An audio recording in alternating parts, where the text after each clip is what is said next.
It's strange how the people closest to you can be the ones to betray you. I always thought if I had an enemy, I'd see it coming from a mile away. But betrayal, real betrayal, never comes with a warning. It creeps in quietly, slipping through the cracks where you least expect it, wearing the face of family. My wife, Jenny, and I have been together for almost a decade. We met in our late 20s, fell in love quickly, and built what I thought was a solid life together. 5 years ago, we had Mia, our daughter. From the moment I laid eyes on her, I was wrapped around her tiny little finger. Mia was beautiful, with her mother's big dark eyes and wild curls. She was everything I could have hoped for in a child. But beneath that love, there was always this subtle, nagging feeling, a whisper in the back of my mind that I tried to ignore. Something wasn't right. It wasn't just that Mia didn't look much like me. It was more than that. It was the way Jenny had acted during the pregnancy, the arguments,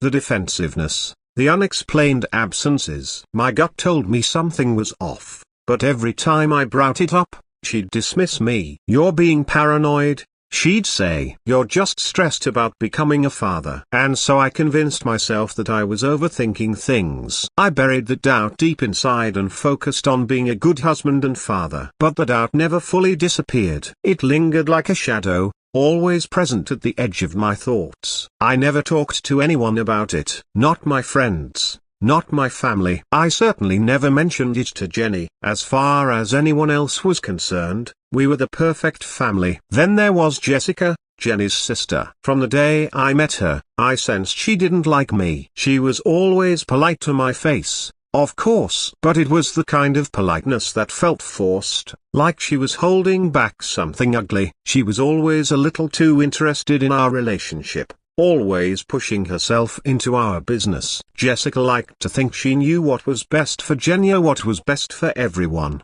Really? She never said it outright, but I could feel it in the way she looked at me, the subtle digs she'd make at family gatherings. I was never good enough for her sister. Still, I never expected her to go as far as she did. It all came to a head one quiet Sunday afternoon. I had taken Mia to the park while Jenny stayed behind, catching up on some work. Mia loved the swings, and I loved pushing her, listening to her giggles as she soared through the air. It was one of those perfect father-daughter moments, the kind that makes all the stresses of life feel small and insignificant. But little did I know, at that very moment, Jessica was preparing to destroy everything. When we got home, Jenny was in the kitchen, standing by the counter with a cup of coffee in her hand. But she wasn't alone. Jessica was there, too, perched on a stool with a look on her face I didn't like. Something was off about the way they both looked at me when I walked in with Mia. I brushed it off,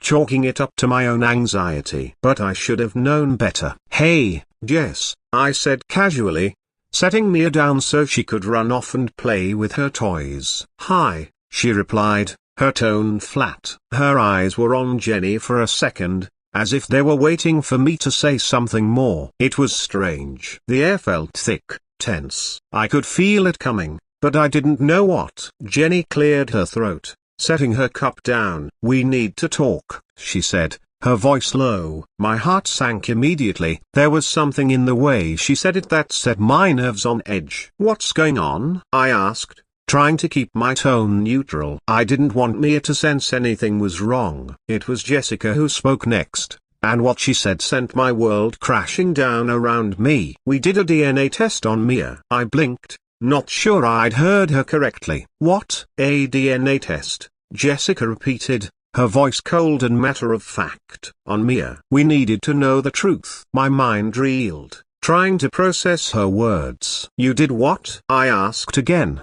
louder this time. "You did a DNA test on my daughter behind my back." "Yes," Jessica snapped, clearly fed up with my confusion. "We had to." "Don't you want to know the truth?" I looked at Jenny, waiting for her to stop this, to say something. But she just stood there, her eyes fixed on the floor, as if she was too ashamed to meet my gaze. "What the hell is going on here?" I demanded, my voice rising. I could feel the anger bubbling up inside me, a red-hot fury that threatened to explode at any moment. "Why would you do something like that?" Without telling me, Jessica threw a manila envelope onto the counter. "Because we knew," she spat. We knew Mia wasn't yours. The words hung in the air like a bomb waiting to go off. I stood frozen, staring at the envelope, the one thing that could confirm my deepest fear. I felt sick. My whole body went cold. I didn't want to open it. I didn't want to know. But at the same time, I had to. I had to know the truth. With trembling hands,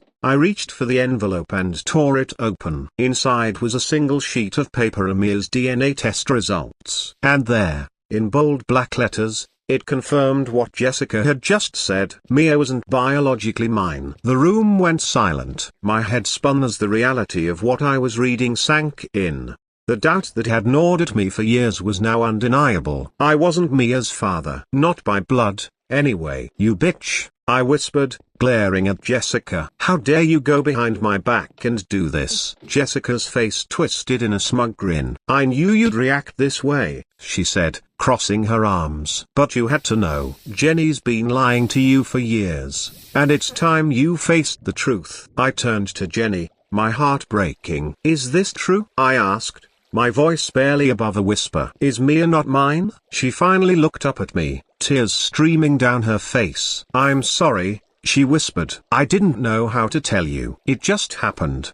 And then everything got so complicated. I love you. Mia loves you. You're her father in every way that matters. Every way that matters? I repeated, my voice hollow. Except the most important one. Except the fact that she's not even my daughter. The pain in Jenny's eyes was real, but so was my anger. I couldn't believe she'd lied to me for so long. Let me believe that Mia was mine when she knew the truth all along. But before I could say anything else, I realized something. Jessica thought she had the upper hand here. She thought she'd exposed some dark secret that would tear my life apart. But what she didn't know was that I already knew. I had known for a while now. I had gotten my own DNA test done over a year ago when the doubts had become too much to bear. I had been devastated at first, of course. But over time, I'd come to terms with it. Mia might not have been mine biologically, but I was still her father. I loved her, and that was all that mattered to me. I hadn't said anything because, honestly,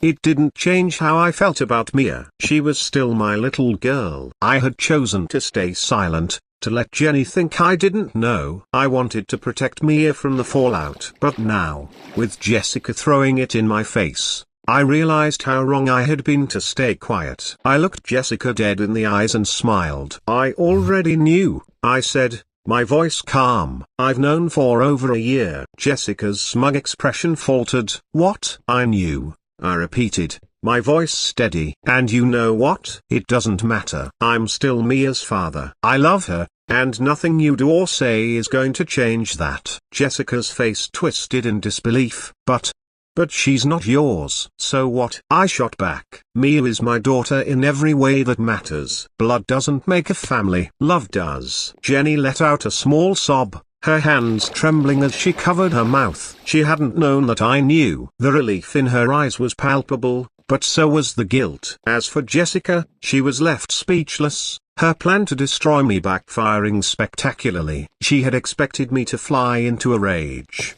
to leave Jenny and tear our family apart. But instead, I stood there, calm and resolute, knowing that the truth didn't change what really mattered. Without another word, Jessica stormed out, furious that her little scheme hadn't worked. She had tried to blow up my life, but in the end, the only thing she had succeeded in doing was exposing her own bitterness. I turned to Jenny, who was still crying quietly. I'm not going anywhere, I said softly. But we need to talk. We need to be honest with each other from now on. She nodded, tears streaming down her face. I'm so sorry, she whispered. I thought I'd lose you if you knew. You almost did, I admitted. But we're going to work through this, for Mia's sake. And in that moment, I knew that no matter what challenges lay ahead, we would face them together, as a family. Blood or not, Mia was mine, and nothing would ever change that.